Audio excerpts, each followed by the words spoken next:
장 36절부터 50절까지 말씀을 교독하겠습니다. 구약성경 민수기, 제가 가진 성경으로는 223면에 있습니다. 구약성경 민수기 16장 36절부터 50절까지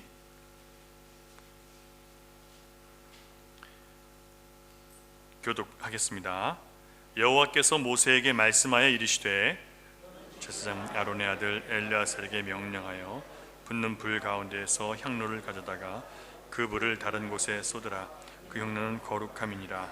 사람들은 범죄하여 그들의 생명을 스스로 해하였거니와 그들이 향로를 여호와 앞에 드렸으므로 그 향로가 거룩하게 되었나니 그 향로를 쳐서 제단을 싸는 철판을 만들라. 이스라엘 자손에게 표가 되리라 하신지라.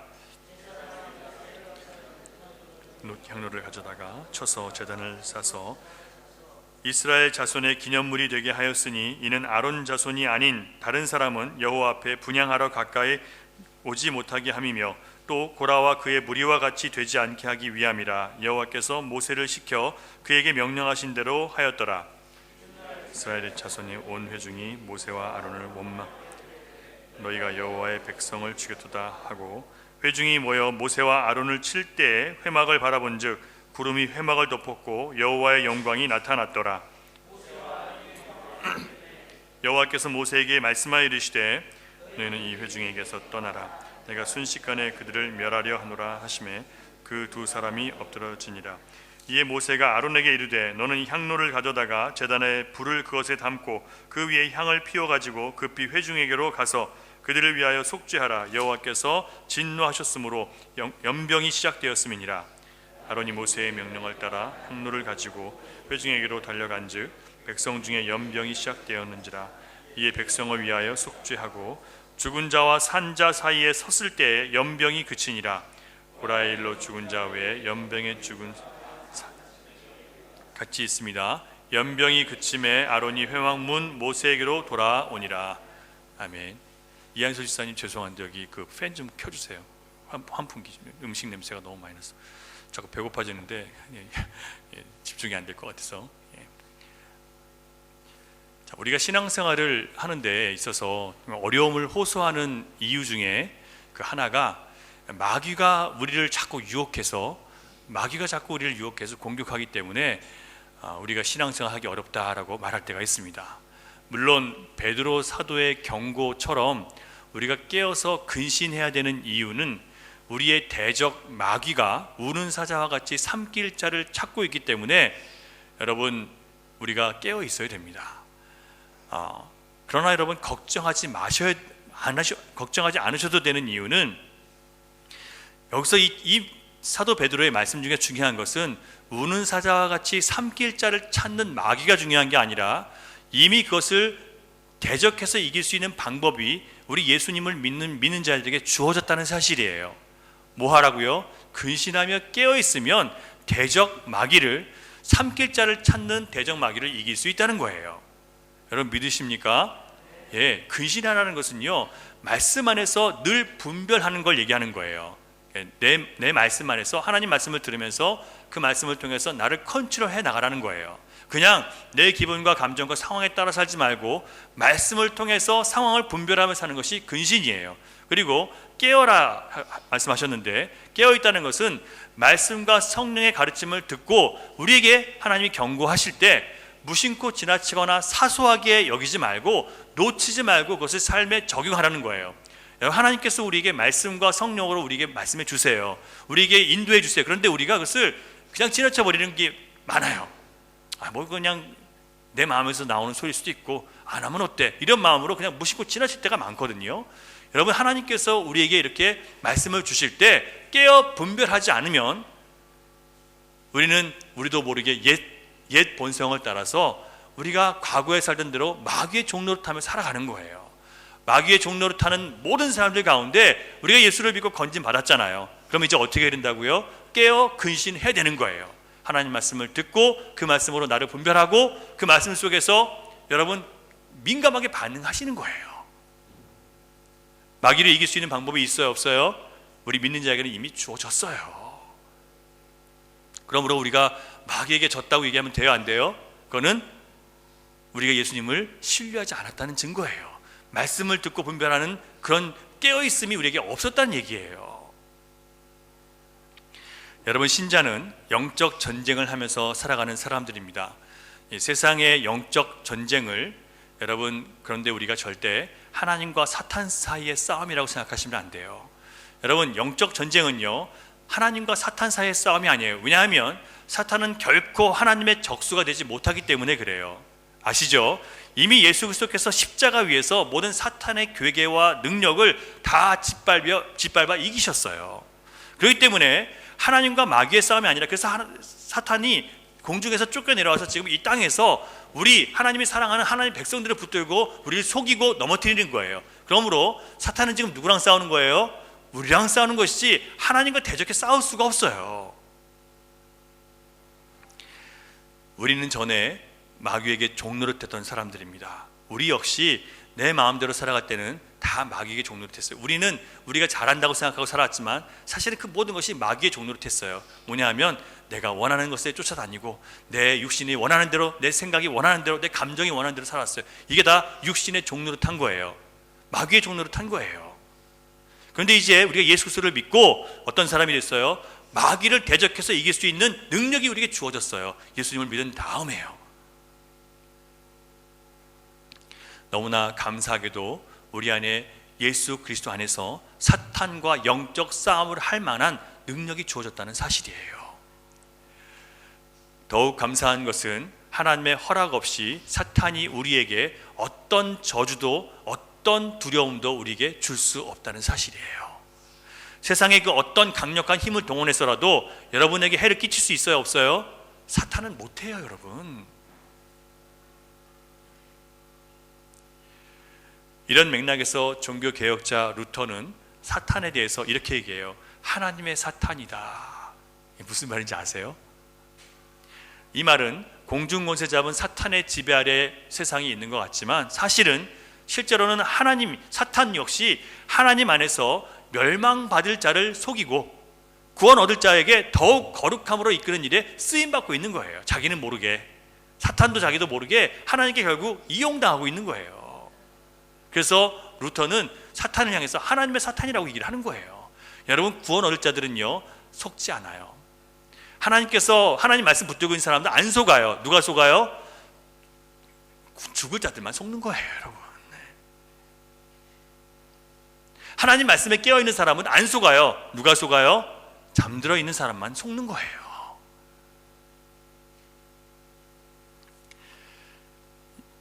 여러분, 하나님의 선택하신 하나님의 백성들을 해할 권세가, 해할 능력이 사탄에게는 없습니다. 이것을 믿는 것이 바로 하나님의 주권을 믿는 거예요. 하나님의 주권이라는 것은요, 하나님만이 세상의 유일한 주인이시고 하나님의 기쁘신 뜻대로 하나님이 세상을 통치하시고 하나님이 자기 백성들을 영생으로 인도하시는데 절대 실패하지 않으신다는 것을 믿는 게 하나님의 주권을 믿는 거예요. 여러분, 제가 지금 말씀드린 거 여러분 믿으세요? 하나님이 이 세상을 창조하시고 이 세상의 유일한 주인이신 건 여러분 믿으십니까? 하나님이 기쁘신 뜻대로 지금 세상을 통치하고 계심을 여러분 믿으세요? 때로는 우리에게 불행이 있고 어려움이 있지만 그것도 하나님께서 사탄을 통해서 결국 합력해서 선을 이루실 것을 여러분 믿으세요? 자기 백성들을 구원하는데 절대 실패하지 않으실 걸 여러분 믿으십니까? 이게 하나님의 주권을 믿는 거예요. 이 하나님의 주권을 인정하느냐 아니냐로 인해서 한 신자가, 또 한 교회가, 그 인생이, 그 교회의 운명이 하늘과 땅만큼 격차가 벌어지게 되어 있어요. 그 하나 가지고요. 몇 주 동안 우리는 12정탐꾼의 이야기를 함께 나누었습니다. 그 중에 10명은 시험에서 실패하고 백성들을 결국 절망과 멸망으로 이끌었습니다. 그렇게 된 원인은요, 그들이 하나님의 주권을 믿지 않았기 때문에 그래요. 그들은 이미 하나님께서 애굽 왕, 그 당시에 가장 강한 왕, 세상에서 가장 강력한, 지금으로 얘기하면 미국과 같은 나라예요. 그 절대 권력을 가지고 절대 힘을 가진 그 나라를 하나님께서 쑥대밭을 만들어 놓고 끄집어내셨어요, 자기 백성들을요. 그리고 광야로 지나가게 하시면서 그동안 1년 동안 먹이고 입히시고 보호하시고 지키셨어요. 광야에서요, 그것도요. 할 수 없는 곳에서. 그런데 하나님께서 그렇게 하셨음에도 불구하고 그들은 그것을 경험했음에도 불구하고 하나님께서 가나안 땅으로 들어가게 하셨을 때 반드시 우리를 구원하게 하실 것이고 승리하게 하실 것이라는 믿음이 있었어요, 없었어요? 없었어요. 왜 없었어요? 자기들이 판단했기 때문에 그래요. 하나님 말씀을 믿어야 되는데, 하나님 말씀의 약속을 믿어야 되는데 내가 생각하고 내가 판단하고 내가 결정하니까 안 된다는 거예요. 나는 못한다는 거예요. 하나님의 주권을 믿지 못하면 신자가 얼마나 무기력하고 무능력한지를 보여주는 정확한 사건이에요, 여러분. 오늘 본문에서 우리는 하나님을 경험하고 수없이 많은 은혜를 경험했음에도 불구하고 끝끝내 하나님의 주권적인 능력을 인정하지 않으므로 스스로 자기 생명을 해치고 자기를 죽음의 저주로 몰아넣는 사람들을 오늘 본문에서 우리는 목격했어요. 바로 모세와 아론의 사촌인 백성의 지도자, 당시에 가장 으뜸 지도자였던 고라, 그리고 르벤 지파의 지도자였던 다단과 아비람과 온, 그리고 250명의 백성들의 지도자였어요. 고라와 다단과 아비람과 그리고 온을 비롯한 250명의 지휘관이 함께 일어나서 모세와 아론을 반역했고 하나님의 뜻을 어기고 자기들끼리 스스로 우리가 살 길을 찾아가겠다고 결정했어요. 너는 우리를 가나안 땅으로 인도하지도 않고 우리가 좋아하는 곳을 이끌지 않으니까 우리가 스스로 우리가 좋아하는 길로 찾아가겠다. 이 얘기에 대해서, 이 결정에 대해서 하나님은 격분하셨어요. 그래서 하나님은 모세에게 하나님께서 진노하신 모습을 보여줬을 때 모세가 하나님 앞에 엎드렸어요. 그리고 백성들이 하나님을 거역하고 모세를 향해서 돌을 던져 죽이려고 할 때 모세가 엎드렸어요. 그때 하나님께서 그들에게 모세에게 백성들을 심판하시겠다고 말씀을 하셨어요. 그러면서 그 백성들 중에 지도자들을 내 앞에 데리고 오라, 그렇게 명령하셨어요. 그래서 모세는 하나님의 명령대로 그 백성의 지도자로 나선 사람들 250명과 고라, 다단, 아비람, 온, 그 사람들에게 향로에 불을 담아서 성소 앞으로 나오라고 그렇게 얘기했습니다. 하나님은 모든 백성들 앞에서 누가 하나님이 선택한 자이며 누가 스스로 선 교만한 사람인지 내가 스스로 백성들 앞에서 나타내 보여주겠다 말씀하셨어요. 30절을 보면요, 모세는 만일 이 반역한 무리가 죽는 것이 일반적으로 사람이 죽는 모습처럼 죽지 않고 만일 산채로, 살아있는 채로 땅이 갈라져서 지옥으로 떨어지게 되면 이 사람들이 진짜 여호와를 반역했기 때문에 하나님이 진노하셨다는 것을 너희들이 인정하라고 얘기했어요. 자, 그런데 진짜 모세가 얘기한 대로 땅이 갈라지면서 다단, 아비람, 온, 그리고 그들의 가족들이 땅으로 갑자기 그냥 꺼져버린 거예요. 지옥으로 떨어졌어요, 그냥. 그러면 백성들은 뭘 깨달아야 돼요? 아, 진짜 하나님께서 우리의 반역에 대해서 진노하셨구나, 우리가 회개해야 되는구나 라고 생각했어야죠. 여러분, 결국 250명의 지도자들, 그리고 다단, 아비람, 온, 이 사람들은 땅이 갈라져서 삼키어 죽고 250명의 지도자들은 들고 있는 향로에 하나님의 불이 나와서 타 죽게 됐어요. 이 죽음에 대한 책임이 누구에게 있는지를 성경은 정확하게 기록하고 있습니다. 누구 때문에 죽었다고요? 38절 보세요. 16장 38절. 자, 같이 있습니다. 누구 때문에 죽었는지 시작. 사람들은 범죄하여 그들의 생명을 스스로 해하였거니와. 누가 했다고요? 사람들이 범죄해서 스스로 자기 생명을 해쳤다는 거예요. 하나님이 그렇게 하신 게 아니라 자기 스스로 죽을 길을 선택해서 죽게 됐다는 거예요. 인간의 모든 불행의 원인은 인간이 하나님의 주권을 인정하지 않고 스스로 하나님의 자리에 앉아서 스스로의 생각과 스스로의 판단을 따라서 자기를 기쁘게 하는 삶을 살고자 했기 때문에 인간의 모든 불행이 찾아온 거예요. 고라와 그 일당은 자기들도 거룩하다고, 하나님이 우리 안에도 계시니까 우리도 아론처럼 하나님 앞에 나가서 그 직무를 대신할 수 있다고 그렇게 스스로 나섰어요. 그때 하나님이 진노하셔서 그들을 불에 태워 죽이시고 땅이 갈라서 땅이 삼키게 하신 거예요. 이 부분에 대해서 우리가 좀 의아하게 생각할 수 있는 것이 있어요. 왜 하나님은 아론 편만 들어주시냐 말이에요. 아론 한 사람이 250명의 목숨보다 더 소중하냐? 이렇게 생각할 수 있어요. 하나님 너무 잔인하신 거예요, 이렇게 보면요. 여러분, 이런 오해를 하지 않으려면 우리가 하나님의 말씀의 핵심을 잘 알고 있어야 돼요. 그 중에 하나는 하나님이 인간에게 많은 자유와 자율적인 선택을 주셨지만 허락하지 않으신 것이 있어요. 자, 창세기로 넘어가면 안 펴셔도 돼요. 다 아시는 얘기니까. 아담과 하와에게 에덴 동산을 주시면서 거기 있는 모든 나무의 실과들을 다 먹을 수 있다 말씀하셨어요. 단 2개, 동산 중앙에 있는 뭐와 뭐? 생명나무와 선악을 알게 하는 나무예요. 자, 생명은 우리 인간이 마음대로 할 수 있어요, 없어요? 하나님께서 생명에 대해서는 그건 절대적인 내 권한이니까 너희들이 할 수 없다고 말씀하시는 거예요. 또한 선악을 알게 하는 것은 죄에 대한 깨달음이에요. 죄를 해결하는 거예요. 죄에 대한 깨달음과 죄에 대한 해결함은 우리 인간에게 없다는 얘기예요. 죄를 해결할 수 있고 죄를 온전히 깨달을 수 있는 것은 오직 하나님께서만 하실 수 있는 거예요. 여러분, 우리가 하나님 말씀이 없이 우리 죄를 온전히 깨달을 수 있을까요? 못 깨달아요.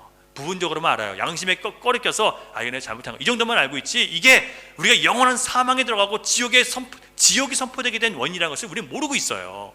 우리는 잘 살고 있는 것 같지만 지옥으로 가고 있는지조차 몰라요. 누가 알려주세요? 하나님의 성경이 우리에게 알려주는 거예요. 그때서만 영적인 비밀을 깨닫게 되는 거예요. 결국 하나님의 생명과 죄에 대한 해결은 인간이 할 수 있어요, 없어요? 없다는 얘기예요. 그런데 오늘 본문에 나온 고라와 그의 일당들이 뭘 대신하겠다고 했어요? 아론의 직무를 대신하겠다고 나선 거예요. 여러분, 하나님께서 모든 것을 자유롭게 우리에게 허락하셨지만 우리 생명과 죄에 대한 구원에 대해서는 우리에게 맡겨주시지 않았어요. 오늘 본문의 사건의 강조점은 아론이라는 한 사람이 250명의 지휘관들보다 더 소중하고 가치 있기 때문에 그들을 처단한 게 아니라 아론이 맡은 대제사장의 직무가 얼마나 고귀한지를 지금 설명하고 있는 거예요. 사람은 다 똑같아요. 하나님 앞에 빈부 귀천 없습니다. 하나님은 사람들 보실 때 다 똑같이 보세요. 그러나 대제사장이라는 아론의 사역은 장차 오실 예수 그리스도께서 성취하실 만민을 구원하시려 오실 예수 그리스도의 구원 사역을 상징하고 있기 때문에 그건 아무나 하면 안 되는 거였어요. 그런데 이것을 인간들이 우리가 하겠다고 나선 거죠. 대제사장은 1년에 한 차례 연초에 대속죄일에 하나님의 지성소에 들어갑니다. 거기 들어가서 백성들의 죄를 속죄하기 위해서 양을 잡아 죽이고 소를 잡아 죽여서 속죄제와 번제를 드려요. 대제사장이 들어가서 짐승의 피를 흘려서 백성들의 죄를 대신 속죄함으로 하나님은 이스라엘 백성들의 전체의 죄악을 용서해 주시고 다시 자기 백성으로 받아들여 주시고 은혜의 약속을 다시 한번 확증해 주시고 갱신해 주시는 거예요. 맞아, 너희는 내 백성 맞아. 뭘 했기 때문에요? 하나님 약속대로 번제를 드렸기 때문에 다시 받아주시는 거예요. 매년 다시 해야 되는 거예요, 이건요. 그런데 이 속죄의 사역은 오직 하나님이 정하신 한 사람이 해야 되고 또한 그때 사용되는 불도 다른 불을 사용하면 안 돼요. 하나님이 붙여주신 제단의 불 그 하나를 꺼뜨리지 않고 계속 그 사용이 되는 거예요. 그런데 아브라함의 2 아들이 다른 불을 갖고 분향했다가 어떻게 됐어요? 죽었어요. 그만큼 이 제사제도에 대한 것은요 아주 민감하고 예민한 거예요. 하나님 보실 때는요. 왜냐하면 뭘 다루고 있기 때문에요. 하나님만이 하실 수 있는 우리의 영원한 생명, 우리 영혼을 다루고 있기 때문에 하나님이 예민하게 보시는 거예요. 심지어 대제사장이 하나님 앞에 온전히 자신을 성결하게 하지 않고 지성소에 들어가면 성소가 있고 지성소가 있는데 이 휘장 너머 지성소가 있어요. 이 지성소에 자신을 정결하게 하지 않고 대제사장이 들어가면 어떻게 돼요? 그냥 거기서 죽어요. 그 죄 하나 때문에, 숨겨진 죄 하나 때문에 하나님의 그 깨끗함, 하나님의 그 완전하심, 하나님의 순결함 앞에서 그냥 죽어버리는 거예요. 그만큼 죄는 하나님 앞에 반드시 해결돼야 되는 것이라는 얘기예요. 그런데 해결하지 않고 들어갔다가 어떻게 됐어요? 죽었어요. 그럼 어떻게 돼요? 누가 들어가서 끄집어내요? 들어갔다 다 죽는데 어떻게 합니까? 그래서 발목에 방울을 달아서 끈을 묶고 방울 소리가 안 나면 계속 오랫동안 안 나면 끄집어내야 되는 거예요. 얼마나 여러분 이 대속의 사역, 우리의 죄를 사하는 이 구원의 사역이 가치 있고 중요한 것인지 여러분 아시겠습니까? 여러분, 예수 그리스도를 믿는다는 것은 이 구원에 대해서 얘기하는 거예요. 예수 그리스도를 통해서 주어진 이 구원, 이 값 있는 구원, 어떤 것도 흉내낼 수 없는 이 구원, 이것에 대해서 얘기하는 게 바로 신자가 되는 거예요. 이거 하나 때문에 힘을 얻고, 이거 하나 때문에 영생의 소망을 두고, 이거 하나 때문에 오를 이길 수 있는 게 바로 신자예요. 이처럼 하나님은 자기 백성들의 죄를 용서하는 속죄 사역에 대해서 아주 민감하고 예민하십니다. 죄로 인해서 하나님과 인간 사이가 완전히 파괴됐잖아요. 하나님이 만드신 모든 세상이 인간을 통해서 고통과 신음 가운데 들어갔어요. 하나님은 하나님과 인간 사이의 이 단절과 고통을 해결하기를 원하시는데 아무리 해도 인간들이 말을 듣지 않아요. 하나님이 그들에게 제사 제도를 줬어요. 어떻게 하면 구원받을지 이 어린 양 제사제를 통해서 용서받게 해주셨어요. 근데 나중에 어떻게 해요? 제사를 그냥 형식적으로만 드리고 마음으로 진심으로 자기 죄를 뉘우치지 않아요. 진심으로 하나님 경외함이 없이 그냥 그걸 드리는 행위 자체로 내가 의롭다고 생각해요. 마치 우리가 진심으로 하나님 앞에 나와서 예배하는 게 아니라 그냥 몸만 나와서 예배하고 돌아가는 것처럼 똑같이 그렇게 했단 말이에요. 아무 의미 없는 예배를 드리고 가는 거예요.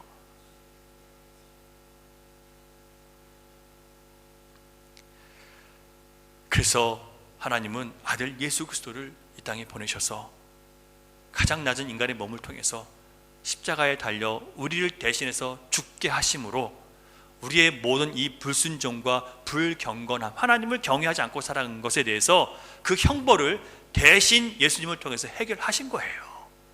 우리가 도저히 안 되니까요.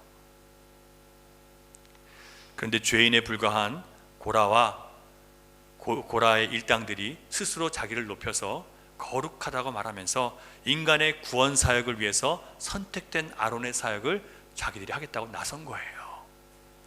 이 죄사함을 받는 구원 사역에는 어떤 인간도 낄 수 없어요. 어떤 다른 신도 낄 수 없어요. 어떤 인간의 선행도 낄 수 없어요. 아무도 스스로 해결사로 나설 수 없어요. 그런데 고라가 교만하게도 백성들을 부추겨서 스스로 나섰어요. 우리도 구원받을 수 있다고, 우리 힘으로 얼마든지 평안할 수 있다고, 우리 힘으로 얼마든지 영생에 이를 수 있다고. 고라 일당을 향해서 하나님이 분노하셨던 이유는 바로 이것 때문이에요.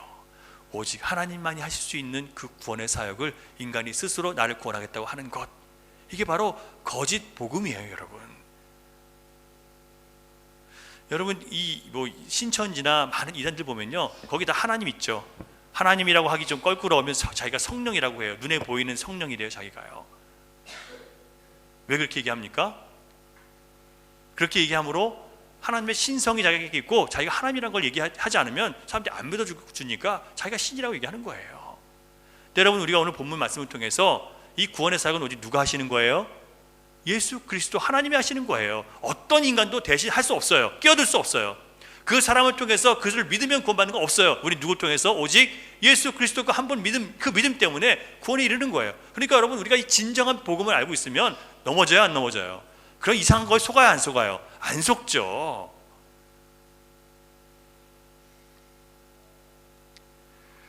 여러분, 누구든지 하나님께서 자기 백성들을 구원해 내시는 것을 방해하거나 대적하거나 그것을 오염시키면 그는 그 생명을 스스로 해치는 것입니다. 그런데 41절부터 보면, 그래서 이렇게 하나님께서 심판하셨잖아요. 이 고라당을 다 심판하셨는데 41절부터 보면 이스라엘 백성들이 또 무슨 짓을 한지 보세요. 41절 한번 같이 봅니다. 시작. 이튿날 이스라엘 자손의 온 회중이 모세와 아론을 원망하여 이르되 너희가 여호와의 백성을 죽였도다 하고, 지금 어제 그 말씀을 통해서, 어제 그 일들을 보여주시면서 그걸 통해서 다시는 이 백성들이 고라당처럼 하나님을 거역하지 않고 하나님 앞에 스스로 나서지 않게 하기 위해서 그렇게 경고를 주신 거예요. 그런데 어떻게 해요? 그 다음날 아침에 일어나가지고 여호와의 백성을 죽였다고 분노해서 아론과 모세를 치려고 또 나선 거예요. 그때 갑자기 구름이 회막을 덮었고 여호와께서 임재하셨어요. 모세와 아론은 지체 없이 회막으로 달려가서 엎드렸습니다. 그때 하나님이 다시 한번 격분하셔서 말씀하셨어요. 너희는 이 회중에게서 떠나가라. 내가 순식간에 이 회중을 멸하리라. 여러분, 하나님께서 이 백성들을 멸하실만 합니까? 안 합니까? 어떻게 생각하세요? 하나님 멸하실만 하죠? 그게 우리의 모습이에요. 안타깝게도 사람들은 항상 하나님의 말씀과 하나님의 구원의 방식을 거절하고 하나님이 자기들의 주인 되시는 것을 거절했습니다. 그리고 내가 한 선행으로, 내가 한 잘한 일 가지고 어떻게든지 그것으로 구원받을 줄 알고 그것을 복받겠다고 나서는 거예요. 여러분, 인간들은 스스로 자기 인생의 주인이 되어서 자기 생명을 이렇게 해치는 길로만 걸어왔던 거예요. 인간들의 거역과 반역, 그리고 회개치 않는 이 완고함과 교만에 대해서 격분하신 하나님의 진노를 이번에는 모세와 아론이 막을 수가 없었어요. 연병이 순식간에 퍼져나가고 고통 가운데 사람들이 죽어나가기 시작했어요. 여러분, 이 장면은 결국 하나님의 은혜를 거부한 사람들, 그 종말이 얼마나 비참한지를 오늘 우리에게 보여주심으로 말씀을 듣고 보는 자들이 예수 그리스도의 은혜 안으로 들어오라고 지금 초청하는 거예요. 너희들이 나서지 말라는 거예요. 누가 한다고요? 예수 그리스도께서 하시니까 너희들 나서지 말라는 거예요. 바로 이런 고통의 때에 모세는 아론에게 급히 명령을 내립니다. 향로를 가져다가 여호와의 제단에 불을 향로에 담아서 향을 피워서 급히 회중에게로 달려가서 그들을 위해서 속죄하라. 속죄가 뭐예요? 대신 죄를 용서받는 거예요. 이 사람들이 죄를 져놓고 또 회개를 안 하니까 대신 가서 속죄하라는 거예요.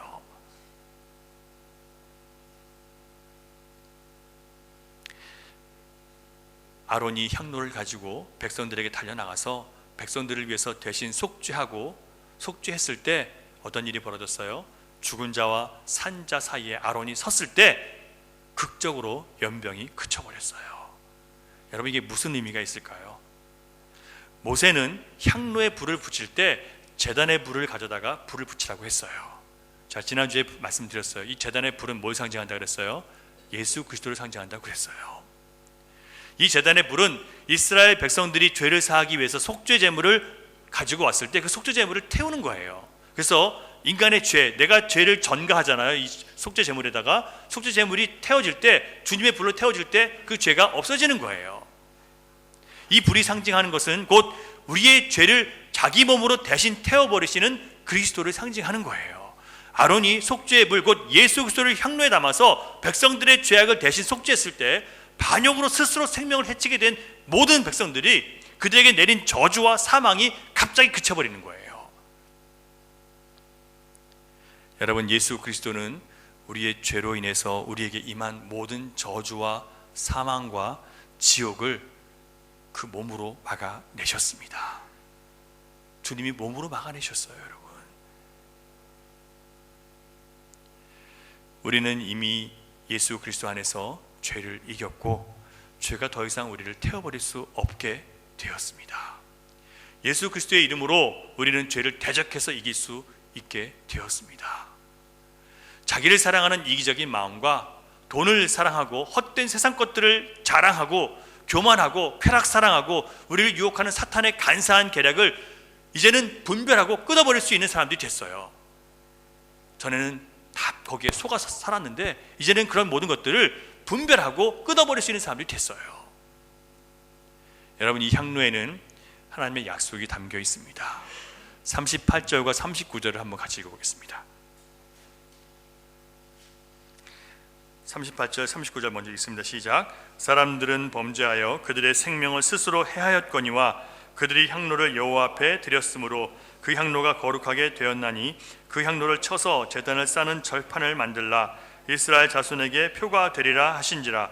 제사장 엘르아살이 불탄 자들이 드렸던 놋 향로를 가져다가 쳐서 제단을 싸서 이스라엘 자손의 기념물이 되게 하셨으니 이는 아론 자손이 아닌 다른 사람은 여호와 앞에 분향하러 가까이 오지 못하게 함이며 또 고라와 그의 무리와 같이 되지 않게 하기 위함이라. 여호와께서 모세를 시켜 그에게 명령하신 대로 하였더라. 여러분, 이 사람들이요 범죄해서 그들의 생명은 불에 삼키고 죽었어요. 250명이 죽었단 말이에요. 근데 그 향로는 누구에게 드린 거예요? 하나님께 드린 거기 때문에 그 향로를 녹여서 다시 제단을 쌓는 그런 철판을 만들었어요. 그래서 놋제단에 사람들이 제사로 올 때마다 놋제단을 싸고 있는 이 철판을 보면서 뭘 느껴요? 뭘 기억해야 돼요? 아, 고라처럼 우리가 스스로 내가 구원 얻겠다고 내가 나서면 죽는구나, 그걸 보라는 거예요. 오직 구원은 하나님이 한 분이 하시는 것이지 우리가 하는 게 아니라는 것을 다시 보게 하시는 거예요.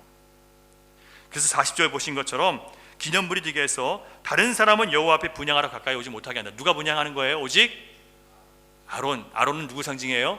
예수 그리스도, 그분의 구원만이 진정한 구원이라는 것을 알라는 거예요. 그리고 함부로 우리는 나서지 말라는 거예요.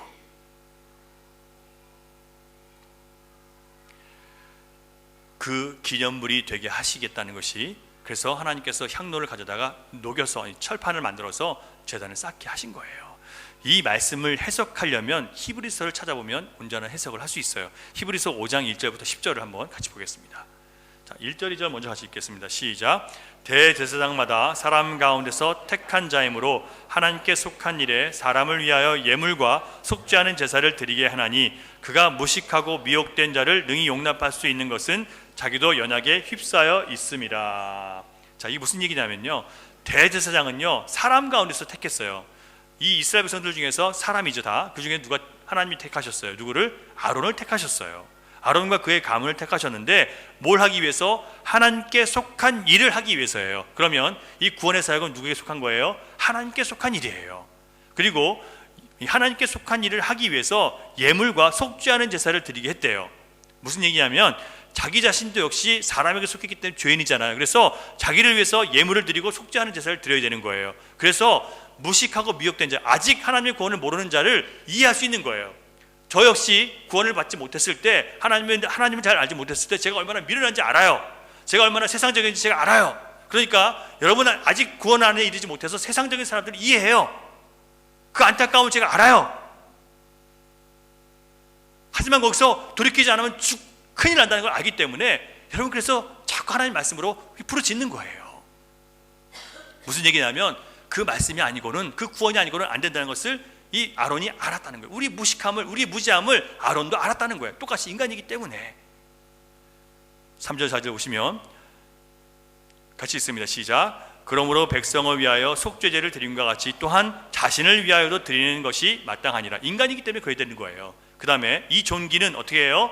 아무도 스스로 취하지 못하고 오직 아론과 같이 하나님의 부르심을 받은 사람만 된다는 거예요. 누구의 부르심이요? 아론처럼 하나님의 부르심을 받은 사람만 이 존귀, 하나님의 그 구원의 사역을 감당할 수 있다는 얘기예요. 자, 이지훈 목사는 하나님의 구원 사역을 감당해요? 아니에요. 저는 구원을 이루신 예수 그리스도를 전하는 것이지 제가 구원 사역하는 거 아니에요. 아시겠어요, 여러분? 여러분 중에 우리 어떤 사람도 영원권 우리가 하는 게 아니에요. 누가 하셨어요? 주님이 하신 것을 선포하는 거예요, 우리는요. 근데 사람들이 마치 자기가 가서 열심히 하면 구원이 이루어지는 것처럼 그렇게 생각한다고요. 아니에요, 여러분. 그 다음에 같이 있습니다. 시작. 또한 이와 같이 그리스도께서 대제사장 되심도 스스로 영광을 취하심이 아니요 오직 말씀하신 이가 그에게 이르시되 너는 내 아들이니 내가 오늘 너를 낳았다 하셨고, 또한 이와 같이 다른 데서 말씀하시되 네가 영원히 멜기세덱의 반차를 따르는 제사장이라 하셨으니. 자, 무슨 말씀이에요? 예수님 역시 대제사장이 됐는데 누가 하셨어요? 스스로 한 게 아니라 누가 하셨어요? 하나님이 부르셨대요.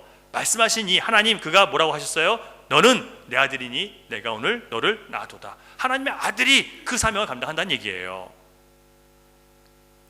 그리고 예수님은 사람 가운데 뽑힌 게 아니라 누구에서 뽑았어요? 영원히 멜기세덱의 반차를 따르는 제사장. 이 멜기세덱이 어디 나온지 아시죠? 창세기에 나오는 사람이에요. 아브라함이 318명을 데리고 자기 전쟁에서 이기고 자기 식구들 다 데리고 오는데 자기가 이길 수 없는 싸움을 하고 너무 감사하는데 멜기세덱이라는 제사장이 나타났어요. 살레망, 처음부터 있는 그 제사장이에요. 바로 예수 그리스도를 상징하는 거예요. 그 예수님을 아브라함이 만났어요. 그리고 그분에게 예물을 드렸단 말이에요. 그분에게 경배했어요.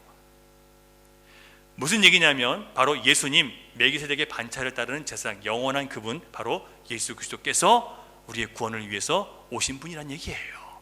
자, 그러면 이 아론이 가지고 있는 이 구원의 사역이 예수 그리스도 안에서 성취했다는 걸 여러분 아시겠죠? 그리고 아론은 사람 안에서 뽑혔지만 예수님은 어디서 뽑혔어요? 사람이에요? 아니에요? 사람의 몸을 입고 오셨지만 하나님께서 멜기세덱의 반차를 따른 영원한 제사장, 바로 하나님이에요. 하나님. 예수님이 하나님이시라는 거예요. 그 하나님께서 하시는 일이라는 거예요. 그 구원은요. 그러므로 아론이 한 모든 구원의 사역은, 그 속죄의 사역은 결국 누구를 상징하는 거예요? 예수 그리스도께서 오실 구원을 상징하는 거예요. 아론이 받은 대제사장의 직분은 존귀해서 아무도 스스로 취할 수 없는 것처럼 예수님도 스스로 취하신 것이 아니라 하나님께서 부르셨고, 사람 가운데 있는 것이 아니라 멜기세덱의 반차를 따르는 영원한 대제사장, 영원하시기 때문에 모든 죄를 씻으시고 영원히 죄를 씻으시는 유일한 한 분. 아론도 예수님도 스스로 그 자리를 취한 것이 아니라 말씀하시는 하나님이 정하신 바대로 했단 말이에요. 특히나 예수님은 영원한 제사장 멜기세덱의 반차를 따랐다고 했습니다. 여러분, 이처럼 모든 이 제사 제도와 각종 의식은 대제사장의 직분까지도 영원한 대제사장이신 예수 그리스도를 상징하는 모형이었어요. 예수님이 실체로 오셨기 때문에 이제는 모든 모형이 상징하는 원형이신 예수 그리스도, 그분이 모든 것을 다 이루시는 거예요. 이루셨어요, 이미요. 그러므로 오직 예수 그리스도만이 능히 자기의 육체를 죽이심으로 우리 연약한 죄인들을 구원하실 수 있다는 얘기입니다. 우리의 돈도, 우리의 건강도, 우리의 탁월한 재능과 지혜도 우리 영혼 건질 수 없어요. 아무것도 못해요. 여기서 우리는 왜 하나님께서 고라 일당의 반역으로 인해서 그렇게 격분하셨는지를 알 수 있습니다. 왜 그랬습니까? 하나님만이 하실 수 있는 구원의 사역과 하나님만이 줄 수 있는 안식과 영원한 평강을 고라 일당이 스스로 일어나서 우리가 너희들에게 제공할 수 있다라고 했기 때문에 그래요. 목사인 제가 여러분에게 참된 위로 줄 수 있습니까? 제가 여러분에게 하는 말로 여러분에게 진정한 평강을 줄 수 있습니까? 못 줘요. 저는 아무것도 못해요. 오직 주님의 말씀을 전한 것, 그 말씀이 여러분을 사로잡았을 때 말씀이 하는 거예요. 저는 아무것도 못해요. 저에게 기대하지 마세요. 실망해요.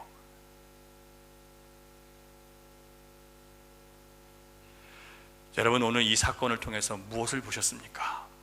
하나님의 진노를 보셨어요? 아니면 은혜를 보셨어요? 저는 우리의 반역과 거역으로 인해서 스스로 생명을 해치기만 하는 우리들을 자기 피로 막아서신 예수 그리스도의 은혜를 보았습니다. 여러분도 같은 은혜를 보셨기를 간절히 바랍니다. 이처럼 우리는 스스로 생명을 해치는 선택만 하고 끊임없이 하나님을 거역하고 대적한 것밖에 없습니다. 그러나 하나님은 이렇게 아들을 통해서 우리에게 임할 영원한 진노를 막으시고 우리를 죽음에서 건져내셨어요. 그러므로 여러분, 우리는 자기 백성을 구원하시고 이 흉악하고 악한 사람들로 넘치는 세상 가운데서, 이 죄악 가운데서 우리를 여전히 지켜내시고 여전히 지탱해 나가시는 세상의 주인 되신 하나님의 주권을 반드시 믿고 사셔야 돼요.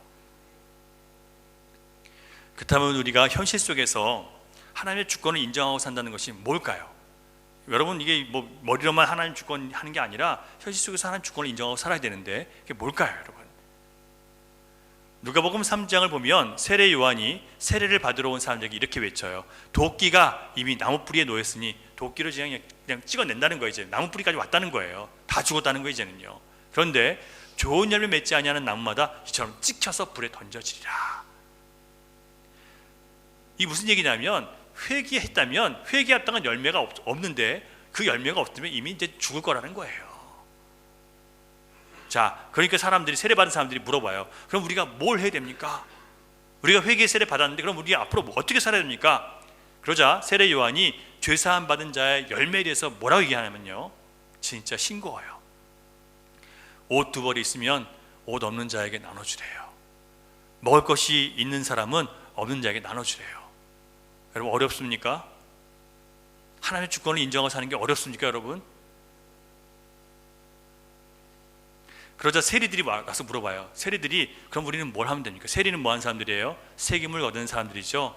그 사람들이 와서 물어요. 그럼 우리 뭐 할까요? 그랬더니 세례 요한이 너희들에게 거두라고 부과된 것 외에는 거두지 말라. 그 당시 세리들이 어떻게 했어요? 더 많이 거뒀죠. 폭리를 취했어요. 그런데 너희들에게 할당된 것 말고는 더 거두지 마라. 뭐라는 거예요? 진실하고 정직하게 살라는 거예요. 욕심 부리지 말라는 거예요. 그게 하나님의 주권을 인정하는 거예요. 이번엔 군인들에게 묻습니다. 군인들이 와서 묻습니다. 우리는 그럼 뭘 해야 될까요? 세례 요한이 뭐라고 하는지 아세요? 사람들에게 니들 힘갖고 강탈하지 말고 거짓으로 고발하지 말고. 여러분, 힘 가지면 그렇게 하잖아요. 거짓으로 고발해서 겁먹게 해서. 여러분, 여기 많이 그런 일 있잖아요. 그래서 막 찾아가지고 겁주고 돈 받아가지고 도망치는 사람들, 똑같은 놈들이에요. 뭐라 그래요 주님이? 그거 하지 말라는 거예요. 그리고 너희들이 받는 급료를 족한 줄로 알라. 여러분, 이 세상이 왜 이렇게 고통이 많습니까? 예수님을 믿고 구원받은 자들이 구원받은 자답게 살지 못하기 때문에 그런 거예요. 여러분, 이 나라 사람들 다 카톨릭고잖아요. 근데 카톨릭고도 이런 말씀을 다 듣는 사람들, 보는 사람들이에요. 근데 이런 게 어디 있어요? 말만 신자죠. 말만 하나님의 주권을 인정하고 실제로 살 땐 다 자기 방법으로 살아가는 거예요. 여러분, 너무 평범하지 않아요? 싱겁지 않아요? 하나님 주권을 인정하는 게 이렇게 쉬운 거예요. 그 열매를 맺기 위해서 금식기도 하고 성경 백독하라고 하지 않아요. 구제, 봉사, 전도하라고 하지 않아요. 선교지를 가라거나 목회자가 되라고 하지도 않아요. 그냥 그들이 살던 일상에서 나누며 살라고 하셨어요. 세리에게 욕심부리지 말고, 군인에게는 힘이 있다고 억울하게 사람 억울하게 하지 말고, 권력으로 거짓 고발해서 뇌물 받아내지 말고 소득으로 만족하고. 여러분, 종교개혁자 루터에게 한 구두 수선공이 복음을 받아들인 후에 이렇게 물었어요. 어떻게 사는 것이 그리스도인으로 사는 겁니까? 그러자 루터가 뭐라고 얘기했는지 아세요? 좋은 구두를 만들어서 적당한 가격에 판매하십시오. 어렵습니까, 여러분? 구원받은 우리에게 주님은 대단한 걸 요구하는 거 아니에요. 이런 것들은 하나님의 주권을 믿으면 누구나 당연히 선택할 수 있어요. 하나님의 주권을 믿기 때문에 내가 이렇게 살아도 하나님이 나를 먹이실 것을 믿는 거예요. 그렇죠? 근데 그걸 못 믿으니까, 주권을 못 믿으니까 더 많이 폭리를 취하고 어떻게든 속여서라도 쌓아놔야 돼요. 그래야지 내가 든든하니까. 하나님 믿지 않으니까 그렇게 해야 되는 거예요. 내 미래에 내가 먹고 살 것을 충분히 마련되지 않으면 두려워요. 왜요? 하나님의 주권을 믿지 않으니까요. 그러면 우리 아버지 같은 분은 벌써 굶어 죽으셨어야 되는 거예요. 미래를 전혀 계산하지 않고 사셨으니까요.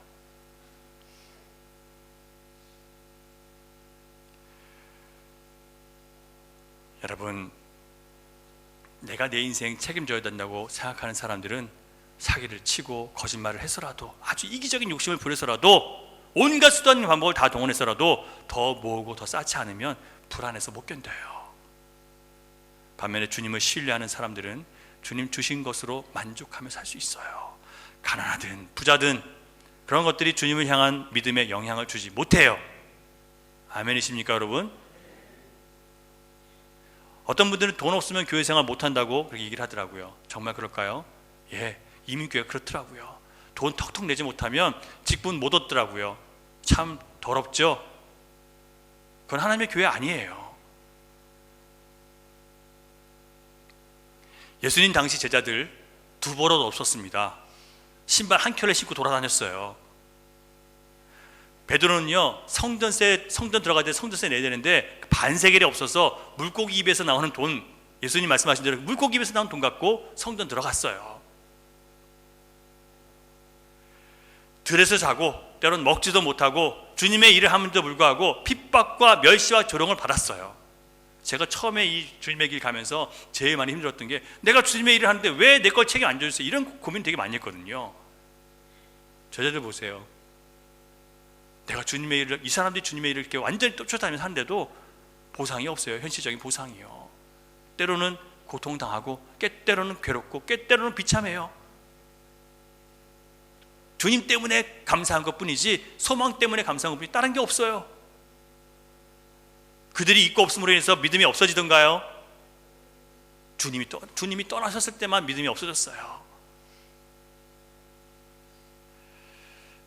여러분, 속지 마세요. 세상의 조건이 좋아지면 좋아질수록 오히려 믿음이 좋아지는 게 아니라 오히려 반대가 되는 경우가 훨씬 더 많습니다. 여러분이 원하는 거 이루어지면 여러분 믿음이 좋아질 것 같아요? 아니요.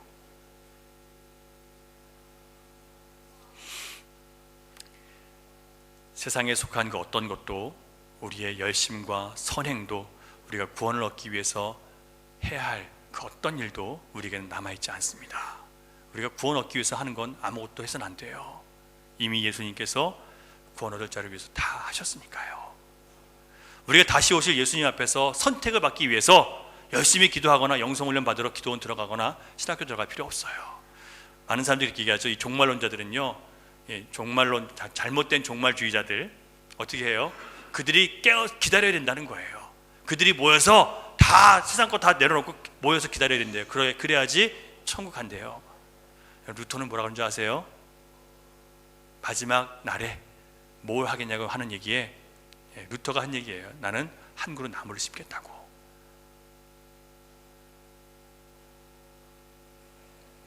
왜요? 이 땅에서 할 일은 내가 하는 거예요.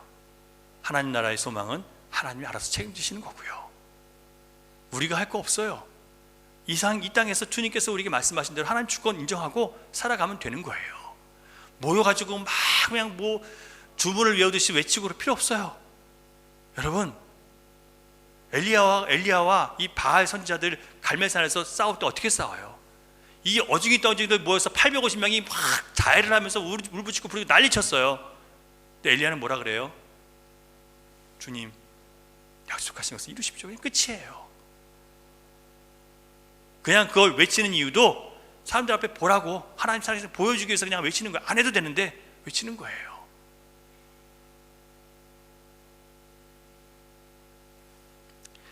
이제 우리가 할 일은 이미 세상의 모든 악과 어둠의 권세를 밟아 이기신 예수 그리스도의 승리를 선포하고 사는 거예요. 이미 얻었다니까요.